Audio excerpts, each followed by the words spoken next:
రేపు శనివారం రోజున మర్చిపోకుండా ఈ చిన్న పని చేస్తే చాలండి. కటిక దరిద్రుడు కూడా కుబేరుడవుతాడు. అలానే కాకుండా స్వామివారి యొక్క అనుగ్రహం కలుగుతుంది. చాలా మంచి రిజల్ట్ అనేది వస్తుందన్నమాట. అందుకే మర్చిపోకుండా రేపు శనివారం రోజున ఖచ్చితంగా ఈ చిన్న పరిహారం చేయండి. శనివారం అనగానే మనకేంటంటే వెంకటేశ్వర స్వామి కదండి గుర్తుకొస్తారు. ఈ రోజు ఏంటంటే కనుక దీపమైనా సరే పెట్టుకుంటాం శుచిగా స్నానం చేసి. కాబట్టి మీరు ముఖ్యంగా ఏంటంటే ఈ విధంగా దీపారాధన చేసి ఈ చిన్న పరిహారం చేస్తే ఏదో ఒక రకంగా ఏంటంటే స్వామివారి యొక్క అనుగ్రహం కలుగుతుంది. అలానే కాకుండా సకల శుభాలు చేకూరుతాయని చెప్పొచ్చు. అందుకే మీరు ఏం చేయండి అంటే కనుక గుర్తుపెట్టుకోండి. ముఖ్యంగా ఉదయాన్నే లేవండి. ఇంటిని వాకిలినంతా కూడా శుభ్రం చేసుకొని ఇంట్లో పసుపు నీళ్లు చల్లుకోండి.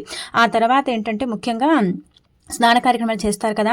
అయితే మన జీవితంలో మనకు శని బాధలు అధికంగా ఉంటూ ఉంటాయి. దరిద్రాలు కూడా పట్టి పీడిస్తూ ఉంటాయి కదా. అలాంటి వాళ్ళు స్నానం చేసేటప్పుడు ఒక కర్పూర బిళ్ళని తీసుకొని చేతితో మెదిపి ఆ పౌడర్ని నీళ్ళలో కలుపుకొని స్నానం చేస్తే మంచిది. కొంతమంది ఏంటంటే కర్పూరం ఆయిల్ అనేది బయట దొరుకుతుందండి. అది తెచ్చుకొని 2 చుక్కలు నీళ్ళలో కలుపుకొని చేస్తారు. మనం తెచ్చుకోలేము కాబట్టి ఒకవేళ తెచ్చుకుంటే తెచ్చుకోండి. లేని వారు ఏంటంటే ఇలా కర్పూరం పౌడర్ని నీళ్ళలో కలుపుకొని స్నానం చేయండి. స్నానం చేసిన తర్వాత ఉతికిన వస్త్రాలు ధరించి వెంకటేశ్వర స్వామి చిత్రపటాన్ని క్లీన్ చేసుకొని స్వామివారిని ఏంటంటే కనుక చక్కగా పుష్పాలతో తులసి దళాలతో అలంకరించండి.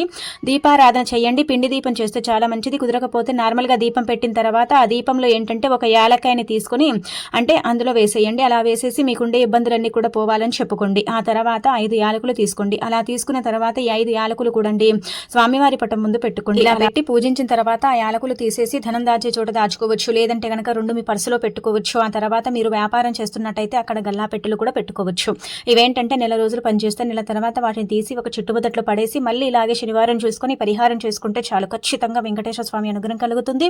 కుబేరులాగా మారుతారు. ధనం ఏదో ఒక రూపంలో మీ దగ్గరికి వస్తుందని చెప్పుకోదగ్గ విషయం అండి.